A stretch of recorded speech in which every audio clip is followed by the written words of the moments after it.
This is what we've covered thus far in summary fashion. Verses 2 through 4, we looked at the Persians and the Greeks. Then from verse 5 down through verse 20, we've looked at the Seleucids and the Ptolemies. The reason I'm summing this up is because we come to a new section here. 16 verses, verses 5 through 20, have dealt with the Seleucids. We've had 7 Seleucid kings that we've discussed thus far. 4 by the name of Seleucus, 3 by the name of Antiochus. And we've had 5 Ptolemaic kings, all 5 by the name of Ptolemy, Ptolemy 1 through Ptolemy 5. Then with verse 21 down through verse 35, we come to a new section that's going to deal just with one king. And whereas these 16 verses that have dealt thus far with the Ptolemies and the Seleucids have covered about 135 years of the intertestamental period history, the next 15 verses 21 through 35, will only cover just a little bit less than 10 years. So there in summary fashion is kind of a bird's eye view of where we've been and what we're looking at now. Verses 5 through 20 cover 135 years and a total of 7 Seleucid kings and 5 Ptolemaic. In other words, I guess it's kind of a minor calls for rejoicing. You'll be able to stop remembering all the different kings, because from here to the end is just one king, Antiochus IV. He's the only one that's dealt with in the rest of, well, the whole book of Daniel, but the rest of Daniel chapter 11. He begins his reign, Seleucus IV, also known as Epiphanes, after the death of his older brother in 175, and rules just over 10 years to 164. Antiochus IV rules from 175 to 164. There will be one new king of the Ptolemies, Ptolemy VII, that we will see during his period. We haven't discussed that much, or I don't guess any yet, of Ptolemy VI, but he comes on the scene halfway through the reign of Seleucus IV. And his mother is Cleopatra, and his mother, of course, was the Cleopatra who was the daughter of Antiochus III the Great, who was married away to Ptolemy V, Epiphanes. So, as we go, obviously from verse 21 through verse 35, you need to picture all of this in your mind. From verse 21 through verse 35 of Daniel, we're just going to be located here on your chart. I'm looking at this now right here in this period under Antiochus IV, which your chart provides for you. The Daniel reference is Daniel 11, 21 through 35, underneath Antiochus IV. As we go through the rest of Israel's history, politically and somewhat religiously speaking, as it concerns the high priesthood, then I'm sure on an occasion we'll have reference to various of these other leaders that will come after it, various Ptolemies, other men by the name of Seleucus, and others by the name of Antiochus. But none up until this time have been as important as Antiochus IV, and none after this time will be as important as Antiochus IV, which I guess in a long fashion says that Antiochus IV is, in my opinion, the most important person of the entire 400-year period between the Testaments. That's Jewish, that's Gentile inclusive. Antiochus IV is the most important personality in this whole period. So for quite some time now, we'll be stuck with this one king, as well as the 2 books of Maccabees. Really, this is the reason why all of this other material has been given in Daniel 11. So many people fuss and fight over why Daniel chapter 11 would have so much just boring historical material. Some of that we've seen has interplay with Israel. Most of it has not had any interplay with Israel.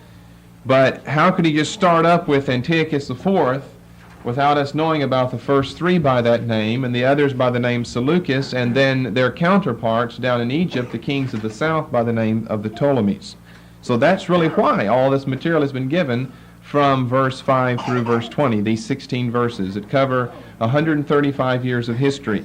Now it's all going to be dealt with, again in a long section from verse 21 through 35, 15 verses, but not very much time. He rules just over 10 years, and I don't even think the whole time period of his rule is covered in these verses.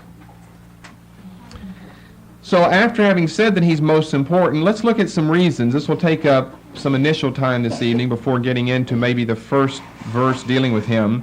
Some reasons, two basic reasons, why Antiochus IV is so important. And to answer that would answer the sister question, why so much material is given about him in Daniel chapter 11. It's not Daniel's personal opinion that this king is important. Daniel has no idea that there's going to be a king that fits the bill of verses 21 through 35 until the angel comes and reveals it to him. So it was something that God was concerned about as far as Israel's history goes. The first place, the first reason why Antiochus, we'll probably refer to him either as Antiochus or as Epiphanes. He goes by both of the names. Epiphanes, I guess, would help distinguish him from all the other kings by the name Antiochus, but is because he is the greatest persecutor that Israel has ever had up until today. The greatest persecutor that Israel has ever had. Now it's going to be during his reign, as we'll see in these next verses, that Israel finally is brought full scale into the picture. And that's because of the topic of persecution. Now you know the years we're talking about around 175 to begin all of this, and Israel has no living prophets during this period. And it's been suggested, and perhaps it's correct, that this is why so much material is given here at this point. It's because this is what Israel has to draw upon for her comfort and for her encouragement during this period of time. She has no living prophets who can say, trust the Lord, believe God like the Israelites did of old, and God will deliver you out of your problems. She doesn't have any living prophets with a contemporary voice like that. But my, how it could be encouraging if you could read back into Daniel 11, 21 to 35, and know that God was prophesying about you and your time period right in those verses. And they, therefore, could draw upon the verses for strength and for encouragement. Secondly, he is set forth in Daniel as a type of the arch-enemy of Israel in the latter days, the Antichrist. As a matter of fact, the discussion of Epiphanes blends almost unnoticeably right into a discussion of Antichrist as you join verses 34, 35, and 36. We'll probably be able to see somewhat as we get to the end of this section. By that I would mean verses 34 and 35. That we're going to have double references there. Some of the material in verses 34 and 35 will apply to Antiochus, and some of it will definitely have reference to Antichrist. And as you already know, verses 36 through verse 45 is an entire section on its own, and it deals with Antichrist. So the blending is not only seen in verses 34 and 35, but the blending is seen in the transition as well, as we go from Epiphanes proper to Antiochus proper, from verse 35 to verse 36. So there are the, if we want to keep the chapter maybe in 4 divisions instead of trying to get it into 5 or 6, there's how we could see it. Verses 2, 3, and 4 deal with the Greeks and the Persians, or rather the Persians and the Greeks in the right order. Then verse 5 down through verse 20, the Seleucids and Ptolemies. Then verse 21 through verse 35, one particular Seleucid king, Antiochus IV. And then verses 36 through 45 deal with Antichrist. Now the only man who's going to rise above Epiphanes in his persecution of Israel will be the Antichrist. And that's why the two men go together. Their names just happen to kind of resemble one another as Antiochus and Antichrist, Antiochus and Antichrist, but let's not draw any mystical notions out of that. because then you'd have to go back to Antiochus the first, and I wonder, was he Antichrist's great-grandfather or something? They just happen to have names that resemble one another, starting with anti. Antichrist is not an Old Testament name. It's a New Testament name found over in 1 John chapter 2. We'll look at that passage in a moment, among other places like 1 John chapter 4. It's not a very well-used name in the New Testament, but it seems like we have other places where definitely the same figure is discussed, and we're going to look at some of those passages as well. Well, let's turn back earlier in Daniel, Daniel chapter 8, and I'll show you another reference to Antiochus Epiphanes. And again, just by the terminology that's used, you'll see that there's this close connection between Epiphanes and Antichrist. He's referred to as the little horn of Daniel chapter 8. Daniel chapter 8, verses 8 through 14, and then verses 21 through 25. Now, we are going to take the time to read all of this tonight. You say, well, why read all of this? Well, number one, it does deal with Antiochus Epiphanes, and that's the man that we begin with discussing tonight. But as we discuss Antiochus Epiphanes, various personal characteristics that relate to him are also going to be duplicated in Antichrist in the last days. Therefore, to know something about Epiphanes is to know something about the Antichrist. Praise God. It's just the way Daniel is set up, just the way the prophecies of Daniel are set up. We will see this in the very first verse, verse 21, when we get back to that the very way that Antiochus gains his strength will be the exact same way that Antichrist gains his strength. Hallelujah. Verse 8, therefore the he-goat. Now we've had the ram and the he-goat, remember, and the he-goat here is Greece. The ram was Persian, the he-goat came from the west and destroyed the ram. But when this he-goat, who was of course Alexander, was strong, or really the Macedonian Empire, then the great horn, Alexander, was broken. Sometimes the goat itself just refers to Alexander. And for it came up four notable ones toward the four winds of heavens. You see, we've discussed this verse before. And this would be the four generals into whose hands the empire was divided upon Alexander's death. And out of one of them came forth a little horn, which waxed exceeding great toward the south and toward the east and toward the pleasant land. Another reference to Israel there, toward the pleasant land. Now that, verse 9, that is an immediate reference to Antiochus IV Epiphanes. He's the little horn of Daniel 8. However, the blending is seen in the next verse. And it waxed great, even to the host of heaven, and it cast down some of the host and the stars to the ground, and stamped upon them. Well, that's probably more directly a reference to Antichrist than to Epiphanes. Yea, magnified himself even to the prince of the host.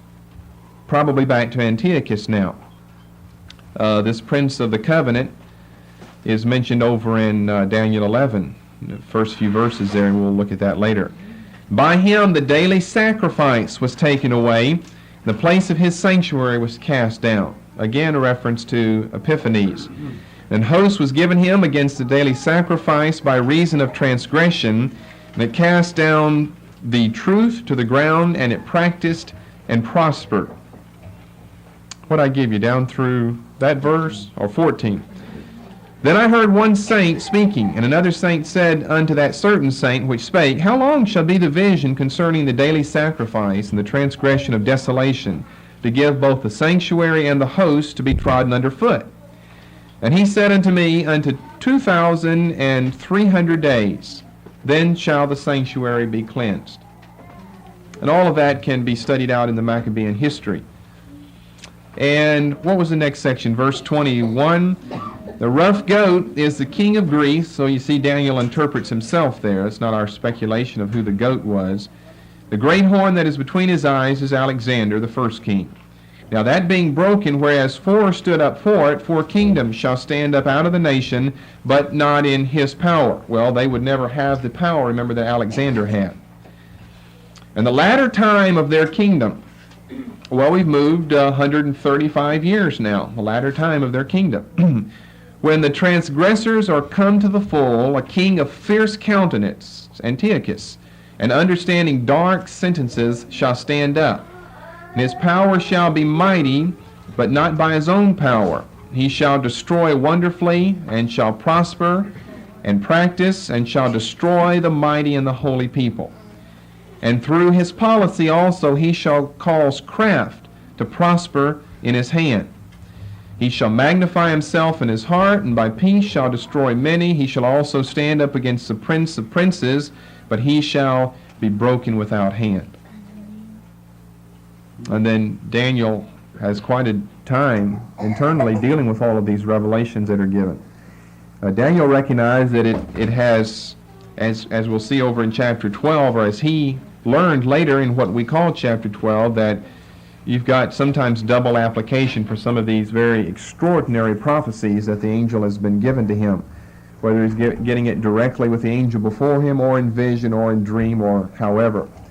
So there's the little horn. Antiochus Epiphanes is the little horn of Daniel 8. And then if you'll turn back to Daniel 7 and verse 8, we have another little horn, but this little horn is not Epiphanes. It's one of the confusing things of Daniel, where you have to be careful in how you interpret it. And what's interesting about Daniel 7:8, it's going to again talk about the little horn, but yet this little horn comes from the 4th kingdom of Nebuchadnezzar's colossal image back in chapter 2. Whereas the little horn of Daniel chapter 8 had come from the 3rd kingdom of the vision that Daniel has in chapter 7 verses 4 through 7, as well as in chapter 8 where the 2nd and 3rd are mentioned, as well as Nebuchadnezzar's dream, of course, his dream, and then Daniel's, basically his interpretation of that back in chapter 2. So he sees a number of horns, 10 to be exact. Now that's a little bit different than what we've seen over in chapter 8. We saw 4. And after these 4, then a little one came forth. So now he sees 10. And he considered the horns, and behold, there came up among them a little horn, before whom there were 3 of the first horns, plucked up by the roots. And behold, in this horn were eyes like the eyes of a man. So he wants us to know that I'm not talking about a horn, I'm talking about a man. A horn can't have eyes like a man, but a man can. And a horn can represent a man as strength and power, something to push with. And a mouth, and horns don't have mouths, but men do, and a mouth speaking great things.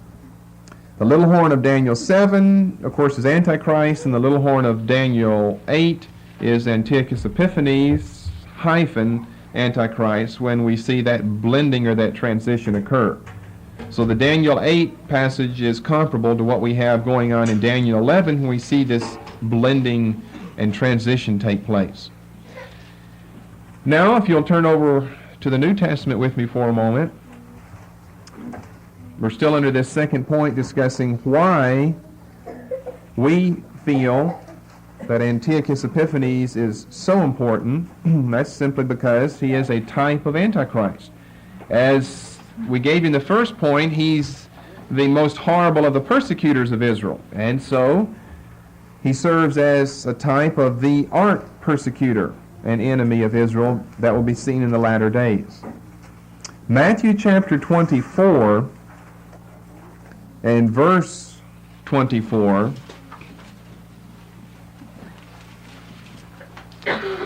It's no longer Antichrist here, anti, as opposed to, but here it is pseudo-Christ, false Christ. False Christ, plural, of course, Matthew 24:24. However, in the same chapter, Jesus also deals with some of what we see it back in Daniel's book in verse 15 by mentioning Daniel the prophet and some of what Daniel prophesied. When ye therefore shall see the abomination of desolation, spoken of by Daniel the prophet, stand in the holy place, whoso readeth, let him understand. Then he goes on to say, let those that are in Judea flee to the mountains, and so forth. But then he ends up with a reference not to Antichrist, but to false Christ. The two people who have most of the teaching in the New Testament on Antichrist are Paul and John. Paul in 2 Thessalonians 2, most of the chapter, but particularly the first 12 verses, 2 Thessalonians 2, is a description by another name of Antichrist, and here he's referred to as the man of sin. The man of sin. 2 Thessalonians 2, verse 3, you'll find the name. Let no man deceive you by any means, for that day shall not come, except there come a falling away first, and the man of sin be revealed, the son of perdition, who opposeth and exalteth himself above all that is called God. Remember back in chapter 8, this little horn caused craft to prosper, exalted himself, cast down some of the host and stars of heaven, and trampled upon them. Or that is worship, so that he is God, sitteth in God's temple, showing himself that he is God. Remember ye not that when I was yet with you I told you of these things? And now ye know what withholdeth, that he might be revealed in his time. For the mystery of iniquity doth already work, only he who now letteth will let until he be taken out of the way. And then shall that wicked one be revealed, whom the Lord shall consume with the spirit of his mouth, and shall destroy with the brightness of his coming. Well, he's referred to by several different designations here. Now he's called the wicked one. But we know it's not the devil, because of verse 9. Even him whose coming is after the working of Satan, after the devil, with all lying powers, signs, and wonders. Lying probably refers to all three words: lying powers, lying signs, and lying wonders. With all deceivableness of unrighteousness in them that perish, because they receive not the love of the truth, that they might be saved. And for this cause God shall send them strong delusion, that they should believe a lie, that they all might be damned, who believe not the truth, but who had pleasure in unrighteousness. It is to John that we owe the designation Antichrist, first of all in 1 John 2 in verse 18. And we'll see it again later in that chapter. And then for another place over in the 4th chapter of 1 John. Little children, it's the last time, and as you've heard, that the Antichrist shall come. They had already heard this. They had already been taught, had been warned before that the Antichrist shall come. And obviously much of the teaching had to have been based on Daniel to be scriptural, because there's where you find the teaching on the Antichrist. Even now are there many antichrists, whereby we know that it is the last time. Verse 22, who is a liar but he that denieth that Jesus is the Christ? He is Antichrist, that denieth the Father and the Son. He is Antichrist that comes and outright denies the Father and the Son. Pseudo-Christ may have a different ministry. And then in chapter 4, verse 3, every spirit that confesseth not that Jesus Christ is come in the flesh is not of God, but this is the spirit of Antichrist, whereof ye have heard that it should come, and even now already it's in the world. So he says twice here, you have heard about Antichrist, that Antichrist will come, that he's going to be manifested, but that there's going to be some type of influence of Antichrist beforehand. As a matter of fact, John is saying the spirit of Antichrist is in the world now. And he certainly had basis for saying that, for saying now we're going to have Antichrist proper, but we're going to have other types or other manifestations earlier, because that's what Antiochus Epiphanes in Daniel 11:21-35 is all about. And then the most detailed account is, of course, Revelation 13. And again, we owe this to John for a description of the beast that comes up out of the sea. Verse 1, he has 10 horns. Well, I think we just saw that back in chapter 7 of Daniel. Chapter 7 and verse 7, 10 horns. Upon his horns 10 diadems, literally, or crowns, and upon his heads the name of blasphemy. The beast which I saw was like unto a leopard, do you remember who the leopard was back in Daniel? And his feet was as the feet of a bear, and his mouth as the mouth of a lion. I think we got just about all of them in there. And the dragon gave him his power, and his seat, and his great authority. And I saw one of his heads as it were wounded to death, and his deadly wound was healed, and all the world wondered after the beast. Let's see, what we need probably is starting with verse 5. There were given unto him a mouth. I think we read about that horn that had a mouth, speaking great things and blasphemies, and power was given to him, because he's a horn, to continue 3.5 years, 42 months. And he opened his mouth in blasphemy against God, to blaspheme his name and his tabernacle, and them that dwell in heaven. So it has to be a tabernacle for him to blaspheme. It was given unto him to make war with the saints, and to overcome them. Here's one time where the devil's the overcomer, or his emissary is the overcomer. He's going to overcome the saints. But who are the saints here? I don't know. Did we read far enough down? I think we did in Daniel 8 to come across that reference to the saints.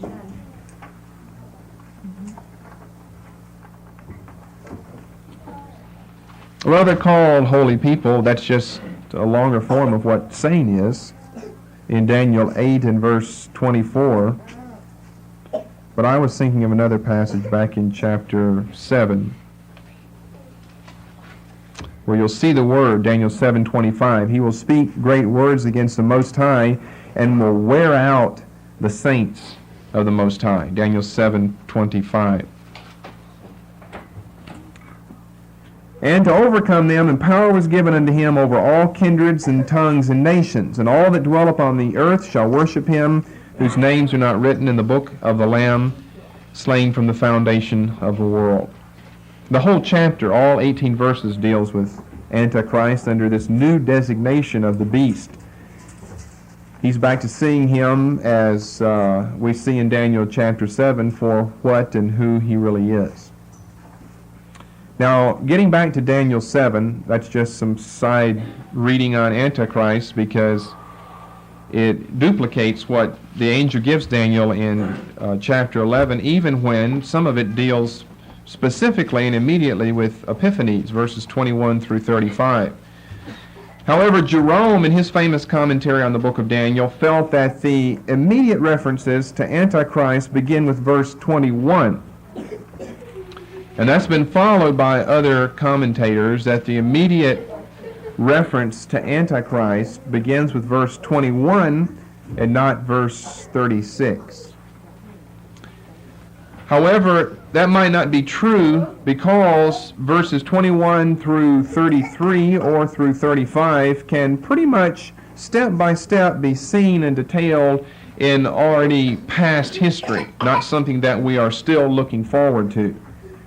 However, when you get down to verse 36, we know we're still dealing with kings of north and south, particularly in verse 40, but the references seem to have gone beyond the Seleucids and the Ptolemies, because when you look back in history, none of what you have here really fits. The time of the end, verse 40, shall the king of the south push at him, the king of the north shall come against him like a whirlwind, with chariots and with horsemen, with many ships, and he shall enter into the countries and shall overflow and pass over. Now, so far, all of our references from verse 5 through verse 20, or from verse 5 through verse 35, of a king made him out to be either a king of the south or a king of the north. Antiochus Epiphanes happens to be one of those. He is a king of the north. However, who's to say, though, that the king of verse 36, he's called the willful king in Daniel, because it says in the King James Version, the king will do according to his will. Who's to say the willful king is the king of the south or the king of the north in verse 40? Just because that's been the precedent doesn't mean that it continues whenever a new end-time topic is picked up like Antichrist is in verse 36. What I mean by that is you'd end up with three figures then in these final verses. You'd have the king of the north, the king of the south, and Antichrist.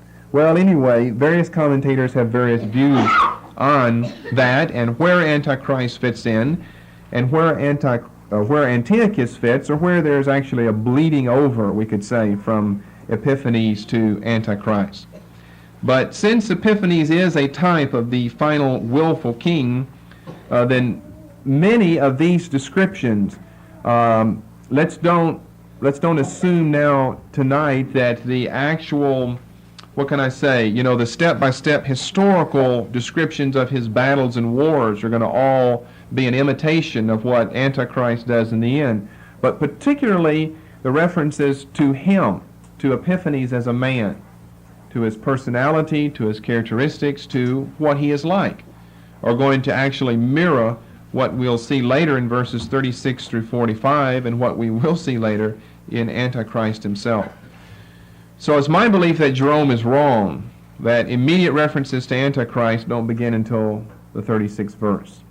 And that is simply because we can already prove that a lot of the preceding verses have occurred in history long ago.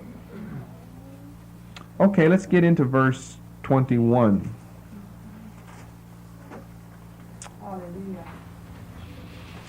Let me just provide a little sketchy outline here that's not real rigid. Verses 21 through 24 give us the early years of Epiphanes' rule, when he comes to the throne and some of the initial things that are done. Then verses 25 through 27, he turns his attention toward Egypt. For the continuation of this Then verses 25 through 27, he turns his attention toward Egypt. Our first reference to the king of the south here in this pericope would be in verse 25, first sentence there. And then there are other ways you could divide the rest of this up, but we'll just probably, it'd be best to put it all together. Verses 28 through 35 speak to the issue of Epiphanes' interference with Israel and Palestine. So we'll have to go through 21 through 24, initial phase of his kingship and rule, and then 25 through 27, his attack upon Egypt, before we can get to the related affairs of Israel. However, in verses 28 through 35, we'll also have to discuss other aspects of history concerning, well, even concerning the Romans, because they will come into play as well. So they don't immediately in every sentence deal with Israel, but that seems to be the topic. For instance, verse 28 says that his heart will come against the Holy Covenant. Whereas before, like in verse 25, we're dealing with the king of the south. And now it seems like his attention has been turned to another direction. Verse 28, he will return to his land with great riches, and his heart will be against the Holy Covenant. And then you get down in verse 32 that he will do wickedly against the covenant. You've got people of God mentioned there. And then by the time we get to verse 35, we've got references to the end time, or as it's said here, to the time of the end. But we don't want to get too far ahead of ourselves. We better stay with verse 21. Let's deal with this first phrase, and in his estate shall stand up a vile person. In his estate shall stand up a vile person. And let's try to keep a mature balance as we look through this. Don't be hyper-antichrist as we go through this, looking for every little tidbit about Antichrist. We'll just let the Scriptures speak for themselves. Because this did immediately have reference to Epiphanes for the reasons we've given you before. This would be very comforting for Israel during the Maccabean times of persecution to have such a segment of Scripture dealing with you, with your times, with the persecution through which you're going, and with the fact that if you're strong and you know God, then God's going to be with you, and He will work through you to perform exploits, as verse 32 says. So it's something that would mean a lot to the people then. So they're not thinking, well, those let's don't read these verses. It really has reference to about 2000 AD and Antichrist, so it wouldn't do us any good. No, they're thinking, this is it. This is what the angel and what Daniel the prophet was talking about and he was writing about to give us encouragement and to give us comfort. But when we come to something, and we'll come to about 3 things, I think, in verse 21, that deal with personality, then obviously it mirrors the Antichrist. And in his estate shall stand up a vile person. Brief history to bring us up to date with the Seleucids and Ptolemies in verse 21. Antiochus Epiphanes is the younger son of Antiochus III the Great. Antiochus III the Great has been the most important Seleucid or Ptolemaic figure that we've covered thus far. Remember, a whole section of 10 verses was given just to Antiochus III. 15 verses given to Antiochus IV. But if Antiochus IV is important, then his father must be somewhat important to introduce us to his son. So you see, that's why it keeps expanding. You go from just a couple of verses that deal with the Persians and the Greeks to this long section of the Ptolemies and the Seleucids. Then to this long section, 10 verses of one Seleucid, Antiochus III the Great. And then to an even longer section that deals with his son, Antiochus IV. So when you understand that, you see why all of the earlier material is necessary and is relevant and is not just boring historical details.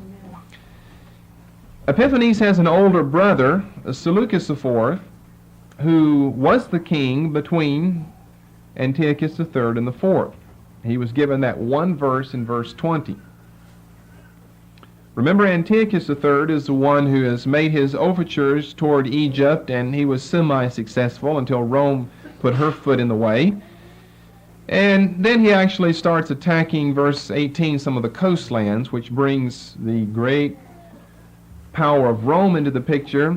And he's defeated in 190 at the Battle of Magnesia in Lydia of Asia Minor, and forced to pay this 15,000 talent indemnity. And he's killed trying to rob one of the temples of some of its treasures so he could come up with enough money over in Elam. So whenever he dies, then his son, Seleucus IV, comes to the throne in 187. This is in verse 20. Seleucus IV was the one who sent his exactor of taxes, Heliodorus, to gather some of the money that Simon had squealed on Onias about that the temple had stored up. Onias said, well, it's for the widows and the orphans, and it's part of a layaway for John Hyrcanus, who had carved out his own kingdom on the other side of the Jordan. So with that in mind, now we come to, and by the way, Seleucus IV is murdered by Heliodorus, probably poisoned. And so with that in mind, verse 21, in his estate, the estate of his older brother, Seleucus IV, shall stand up a vile person. Vile here in the Hebrew means one that's despicable or disgraceful. But it doesn't necessarily mean, it doesn't mean a person that, when we think of vile, maybe we think of someone that hasn't shaved for a long time, rumpled clothes, laying in the gutter beside the street with some wine bottles or something. Now, you can be very high up and still be despicable and disgraceful in your personality and your motives. And that's the reference to Epiphanes. Vile means he's despicable and disgraceful in his motives. He had himself named Epiphanes. As you notice, most of these men end up with some little subtitle. He named himself Epiphanes, which means the illustrious one. Sounds like something a prideful person would do. And he also demanded that he be worshipped as God. He had a second name, Thales, which meant God, Antiochus God. And so some punning people renamed him Epiphanes, which means the madman,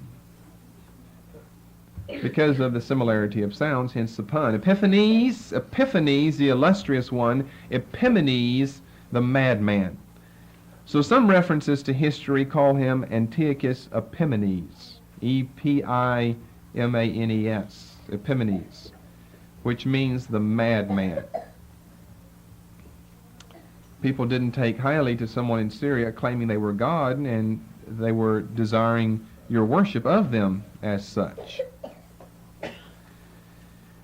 Let me give you a few of his characteristics, probably why he was referred to these centuries before as a vile one, as the records show. Some things that he would like to do. For instance, he was not too much for sitting on a throne with palm branches and eating grapes and listening to classical music or something.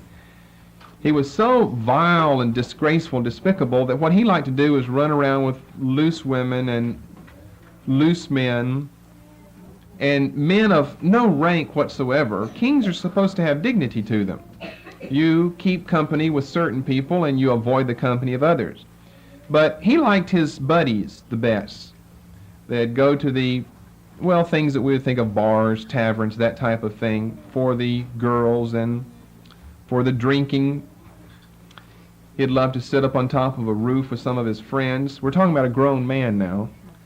And pelt passerbys with rocks, pebbles, throw bottles at them, pieces of broken pottery, and then start cracking up, take off running, like a little boy would like to do.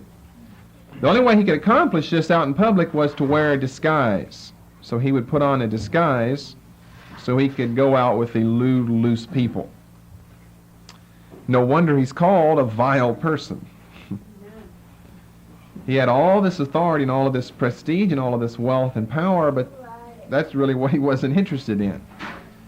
He loved to go where the filth and the dirt of the earth was. So in his estate shall stand up a vile person. Next phrase, to whom they shall not give the honor of the kingdom. To whom they shall not give the honor of the kingdom. Currently, there are 4 people making claims to the throne, Antiochus Epiphanes being the 4th of these 4. There are 4 people making claims, legitimate claims, to the throne. The first place we have Heliodorus. Now, why Heliodorus? Well, Heliodorus is the one who had just murdered the former king, Seleucus IV.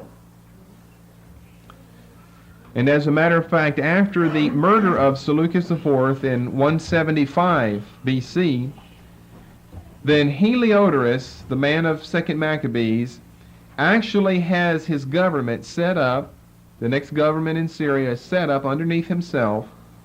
And he already has the men under him appointed by the time Epiphanes even comes on the scene.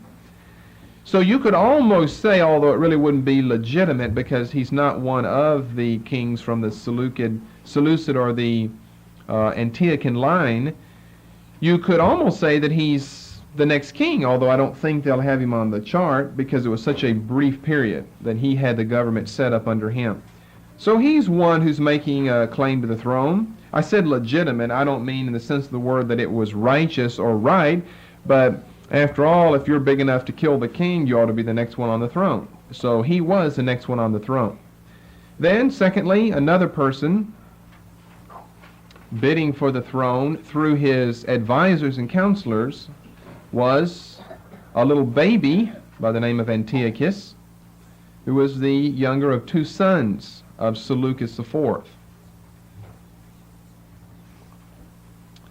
He's just a little baby boy in Syria whenever his father is murdered, his father being Seleucus IV. And he doesn't last long. He is murdered. The baby Antiochus is murdered by someone else, who then in turn was murdered by Antiochus Epiphanes. And probably Epiphanes was the mind behind the first murder as well. You get someone else to do your dirty work, and then you take care of them to cover your tracks. So there's no doubt about it, because of what we know about Epiphanes, that the person that murdered the little baby Antiochus would have had nothing against baby Antiochus, but Epiphanes certainly would, though. So someone murders Antiochus, and then Epiphanes has this individual murdered, and probably Antiochus is the mind behind both murders. One footnote to the baby Antiochus, however, is that whenever Epiphanes first got back to Syria, where he was meanwhile, we'll discuss in a moment, he at first tried to pose as the guardian of baby Antiochus. Being a baby, he has to have a guardian. He has to have people over him who make decisions until he is to that age. And so whenever Epiphanes makes it back to Antioch, then surely enough, that's exactly what he does. Gets rid of the other guardians and counselors and the older men over baby Antiochus and sets himself up as the official counselor, representing the affairs or representing the mind or the kingdom of the baby Antiochus. But obviously he only does that to get his foot in the door of the presence of where Antiochus the baby would be at that time, so that he could have him murdered. Thirdly, and the most legitimate of the four to have a claim to the throne, is the oldest son of Seleucus IV, whose name was Demetrius I Soter, S-O-T-E-R. Demetrius I. You'll see him later on your chart beginning 162. Demetrius I Soter, the oldest son of Seleucus IV. He was obviously the next one in line for the throne of his father.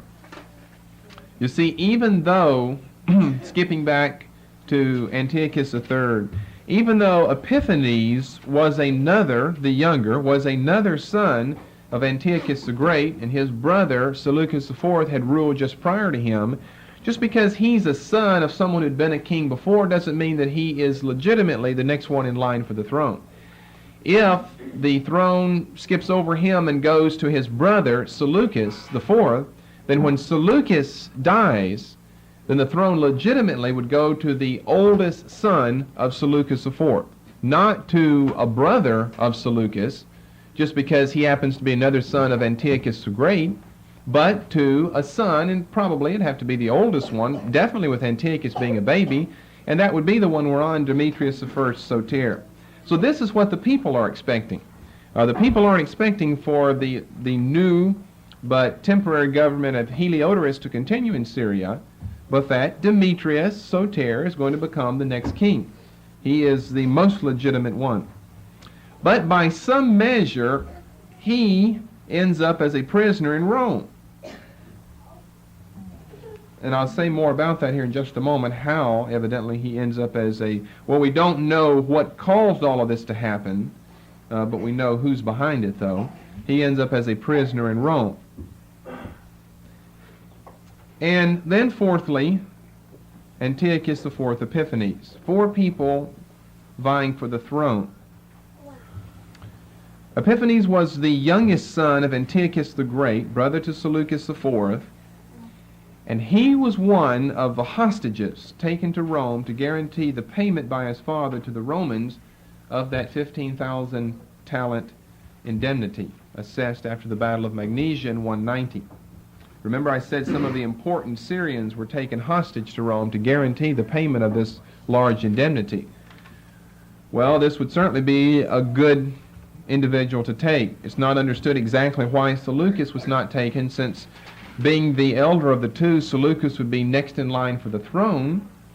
Perhaps just the fact that Epiphanes was a boy at this time, that's what made him ripe as the selection by the Romans to be taken there as a hostage. After he spent 12 years in Rome, he finagles his way around so that he actually engineers the swap of Demetrius Soter for himself. So Demetrius, because he can see that Demetrius is next one in line for the throne, goes to Rome as a hostage in the place of Epiphanes, who has spent 12 years there.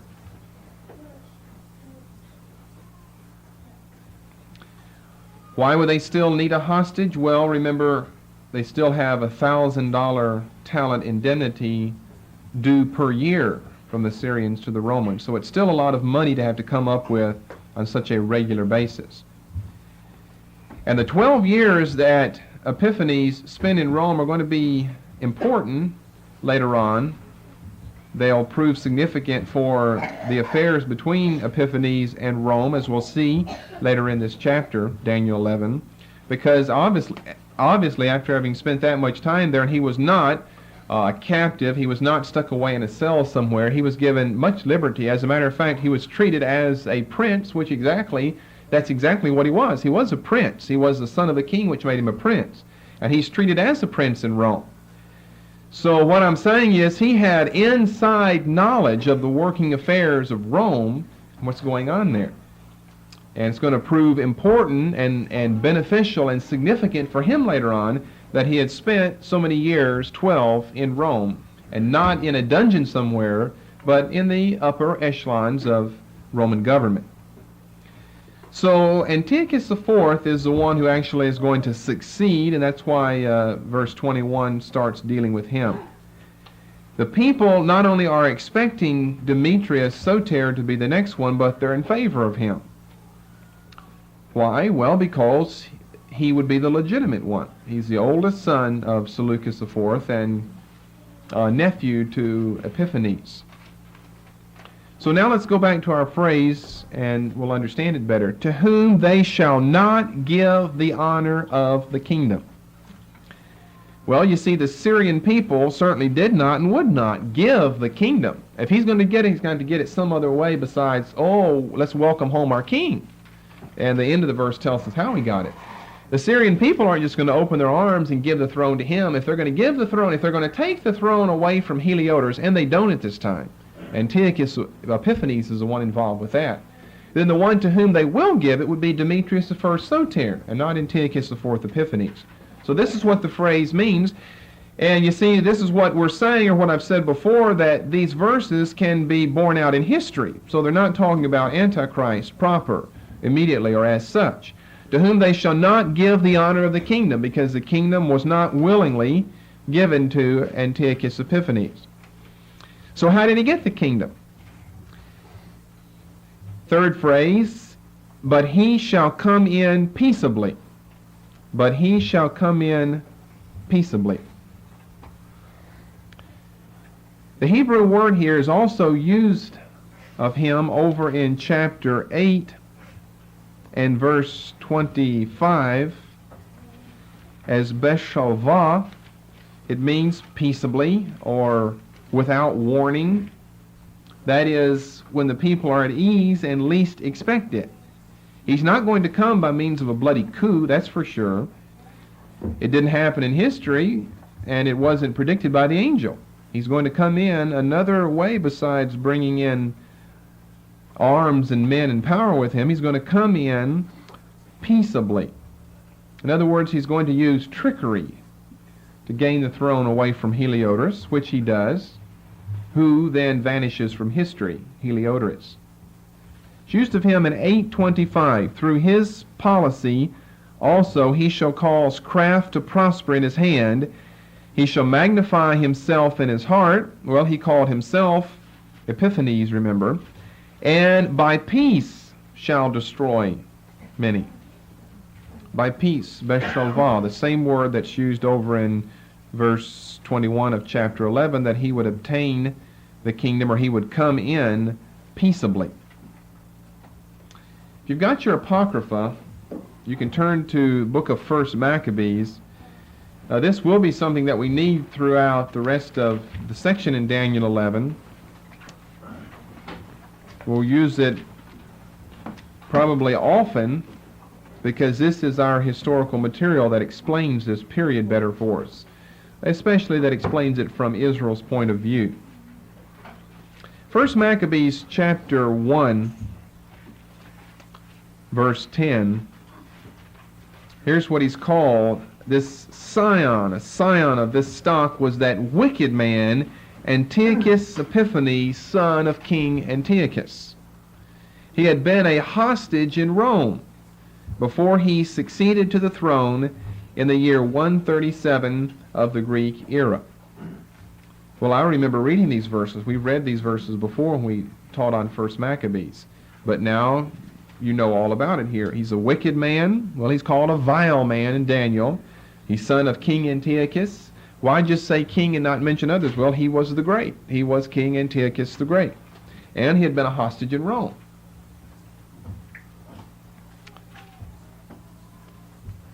This section is later in history than when we are right now, but I just wanted to show you a couple of verses that show this Beshalva characteristic of him, like verses 29 through 32. Now this isn't to be connected with Daniel 11:21 as far as being the fulfillment of it, but another fulfillment of it, we could say, to show his cunning characteristics of trickery. 2 years later, the king sent to the towns of Judea a high revenue official who arrived at Jerusalem with a powerful force. His language was friendly. He shall come in peaceably, but full of guile.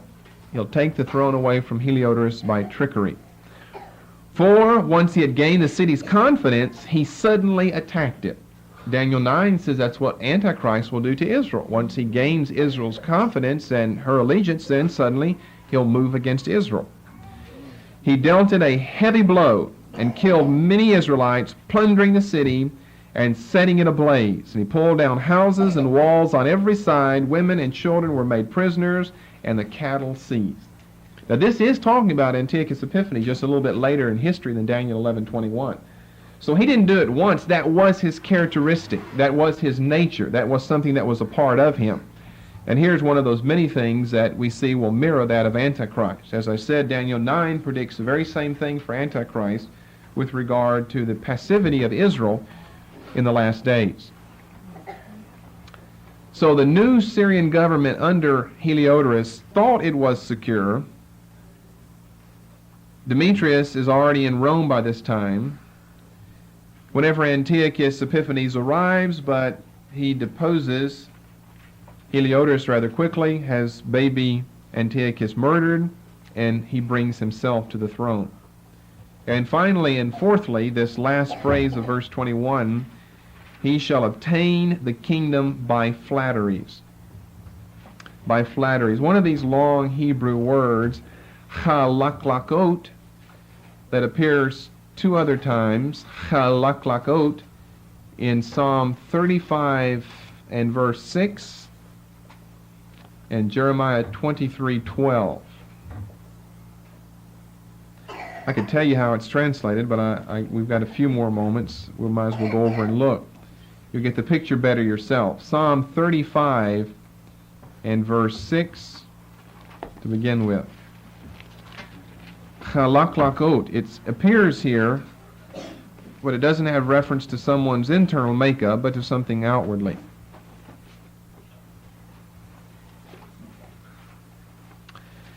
Let their way, the enemies of David, let their way be dark, and chlaklakot, and let the angel of the Lord persecute him. Slippery, slippery. Then over in Jeremiah 23:12, I think it's translated with the same word, as either slippery ways or slippery places. Jeremiah 23:12, these false leaders in ancient Israel. Wherefore their way shall be unto them as, and he gives the same word, halakot, slippery ways. In the darkness they shall be driven on, fall therein, and so forth. So there it meant slippery ways or places. For Antiochus, and obviously this word flatteries means slippery tactics and methods, cunning guile, pretense, dissimulation. And according to history, this is precisely what he does. First of all, by flattery, he wins over Egypt to his side. Egypt, the leadership in Egypt is won over to his side. He wins over the king of Pergamus, and we'll discuss the king of Pergamus and his brother more later. As your chart moves along, like down to 135 or somewhere around there, you'll see a first reference to Rome beginning to gain territory in the eastern part of her empire, which, remember, she hasn't done thus far. Everything we've discussed about Rome in the east, she always gives back up. As long as no foreign power wants to come in and take it, Rome gives it back up and lets it more or less remain independent. But because of some of the territory that's bequeathed by the king of Pergamus, to Rome, then Rome moves in that direction. And thirdly and finally, even Rome itself also, by the flattery, by the pretense, slippery tactics and methods of Epiphanes, is won over to his side. Where Epiphanes is promising total allegiance, total friendship, spoils and all of his conquests and victory, but he simply fails to keep his promises. Again, we have reference to Antichrist. He makes many promises, what he's going to do, but he fails to keep his promises. Antichrist will basically be a liar. He says that he will do one thing, but he'll end up doing another thing. And it's so interesting here in the study of Daniel 11 to see it mirrored or reflected in the personality of a king so long ago, Antiochus IV Epiphanes.